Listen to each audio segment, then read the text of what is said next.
Patty was a lonely teenager. She didn't have many friends, so she turned to the supernatural in hopes of finding companionship. One night, while everyone else was asleep, she decided to try out the Ouija board. She asked, "Is there someone here?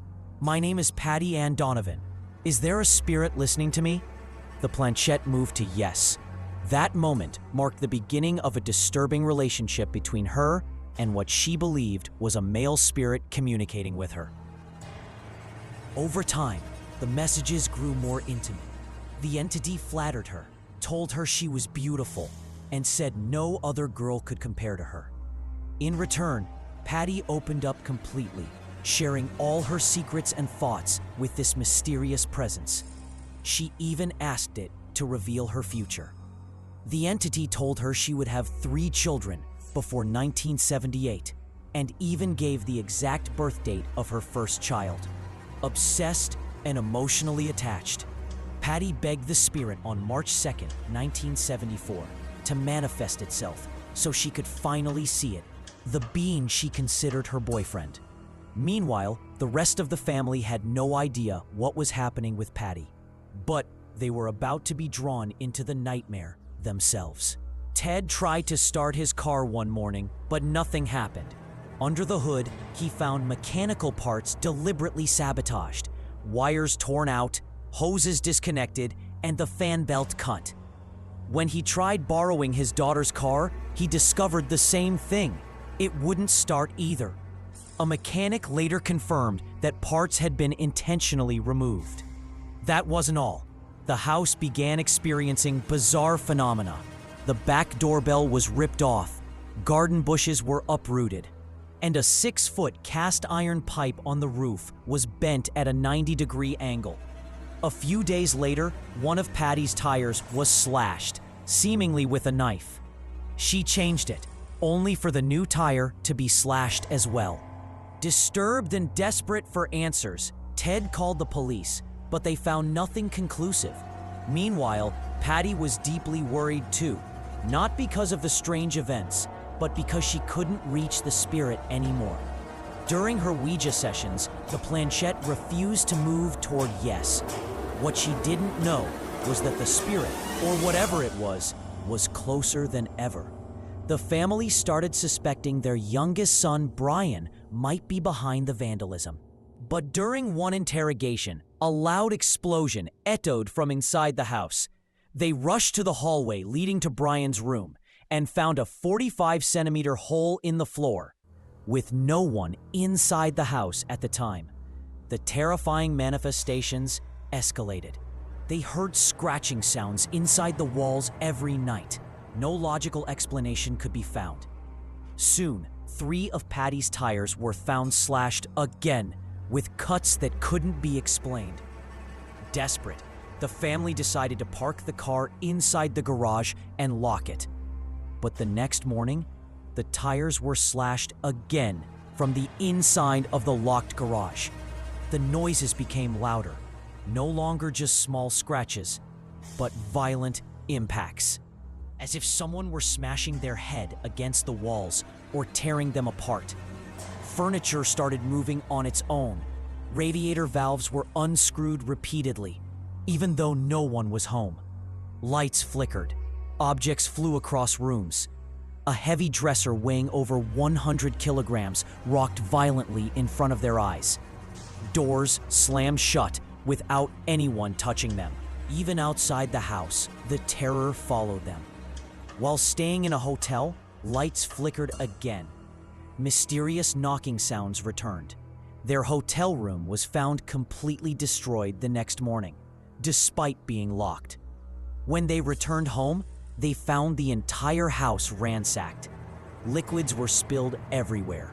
Furniture drawers were pulled out, clothes scattered, toothpaste tubes crushed, and plumbing clogged with towels. Worse yet, obscenities were written on the walls. The family contacted a priest, hoping for help, but when he arrived, nothing happened. He concluded that the family was mentally ill and needed psychological treatment, not exorcism. Ted, exhausted and terrified, confided in his boss, who suggested contacting Ed and Lorraine Warren, famous paranormal investigators.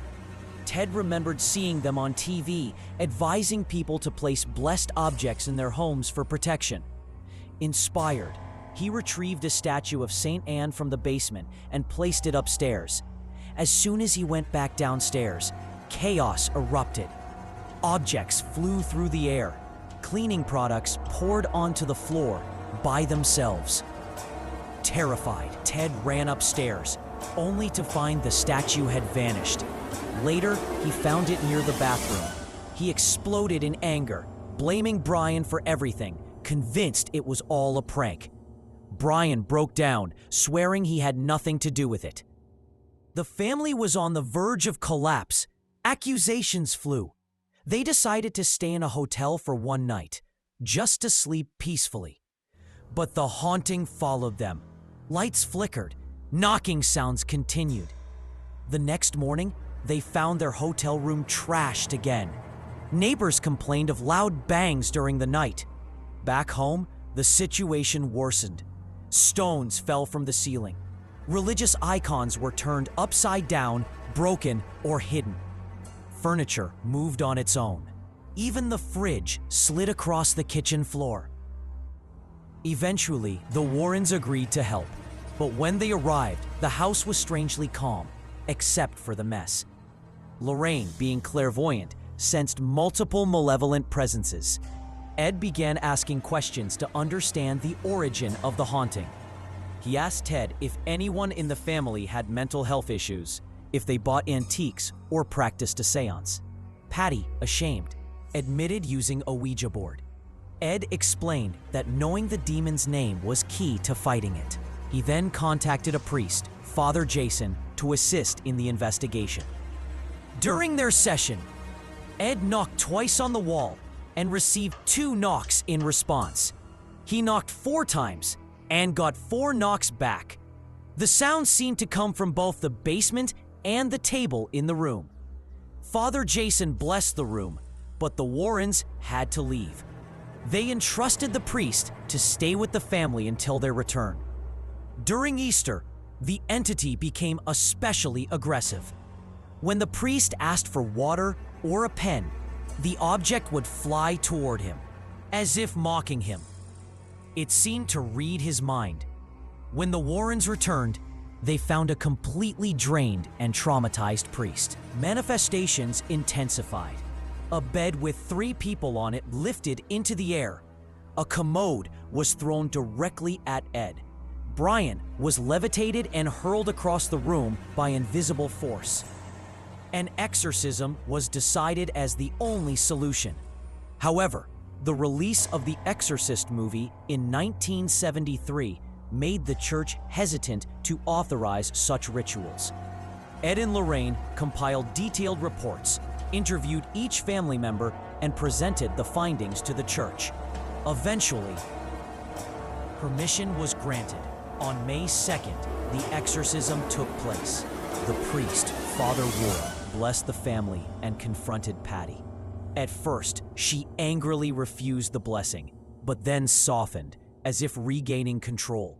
During the ritual, Helene claimed to see a horned creature with cloven hooves and a tail emerge from the fireplace. The temperature dropped dramatically. Father Roar threw holy water, and the figure disappeared. Then, blood-red shapes began forming on the carpet. It looked like something straight out of a horror film. After the exorcism, the family returned to normal life. They stayed in the house. Brian went to university. And shockingly, Patty did give birth to 3 children before 1978, just as the spirit had predicted during those early Ouija sessions. Was it a coincidence, or proof that the Donovan family was truly cursed? We may never know. Thanks so much for watching. Let me know your thoughts in the comments. Do you believe this story? Could it really have happened? See you soon for more terrifying paranormal stories.